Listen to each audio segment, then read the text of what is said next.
আসসালামু আলাইকুম গাইজ, এটা হচ্ছে আমার new page Arju blogs. Arju blogs থেকে আমি আরজু বলতেছি। আপনারা দেখবেন এখানে আমার নতুন নতুন ব্লগ ভিডিও, সকল ধরনের ভিডিও দিয়ে আমি এখানে ব্লগ তৈরি করব অ্যান্ড রিলস ভিডিও তৈরি করব। আপনারা সবাই অবশ্যই আমাকে সাপোর্ট করবেন, ফলো দিয়ে পাশে থাকবেন।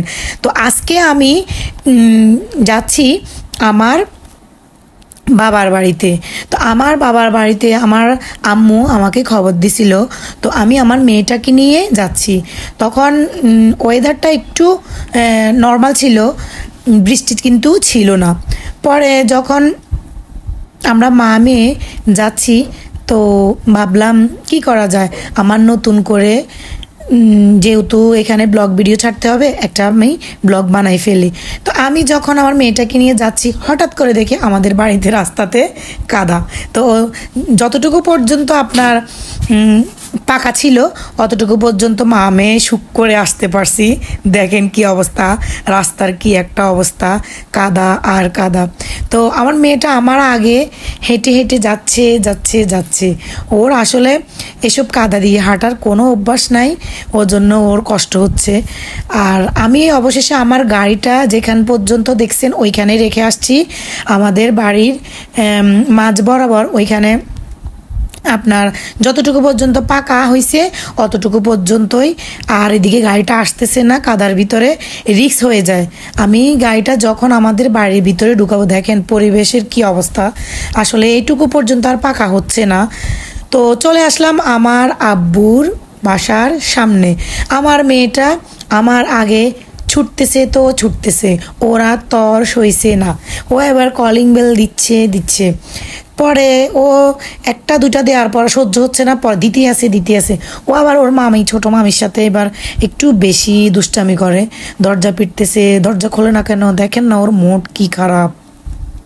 যাই হোক চলে আসলাম। আসার পরে আমার মেয়েটা দেখেন দুষ্টামি করে আমার বাবার পাশে বসে আছে, ও দই খাচ্ছে, বলতেছে দেখো তুমি তোমার ব্লগের মধ্যে আমাকে একটু দেখাও, আমি দই দিয়ে আম দিয়ে খাচ্ছি, এটা একটা নিউ খাওয়ার।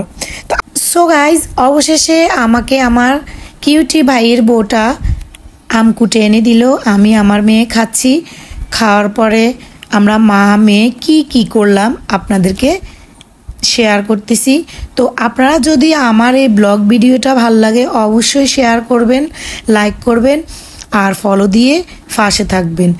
ইনশাল্লাহ আমি আমার এই আরজু ব্লগসে আমি বিভিন্ন ধরনের ভিডিও নিয়ে আমি ব্লগ করব।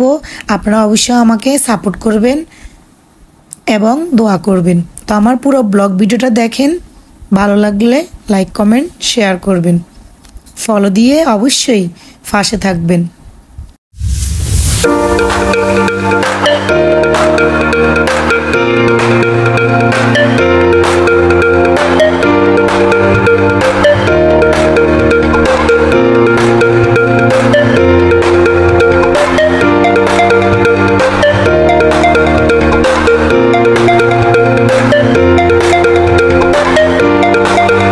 সো গাইজ, অবশেষে চলে আসলাম আব্বুর বাসার ছাদে। আমার আব্বুর বাসার ছাদের উপরে অসাধারণ একটা গাছ, সজনে পাতার গাছ। এই সজনে পাতার গাছের পাতাগুলো এতটাই টেস্টি, আমি লোভ সামলাতে পারি না, আমি আমার বাসায় নিয়ে যাই, সবাই মিলে এটাকে আমি ভর্তা করে খাই। তো অবশেষে যখন পাতাগুলো নিয়ে যাবো নিচে, দেখি যে বৃষ্টি, ব্যাস মা মেয়ে আটকে গেলাম। আটকে যাওয়ার পরে আবারও ভাইয়ের বউ লাল চা বানিয়ে দিল, খাই। তারপরে চলে আসব। এমন সময় আর আসা হলো না, আরও কিছুক্ষণ থেকে যেতে হইলো। তো আপনারা অবশ্যই আমার ব্লগ ভিডিওটা ভালো লাগলে লাইক কমেন্ট শেয়ার করবেন, ভালো থাকবেন। আসসালামু আলাইকুম।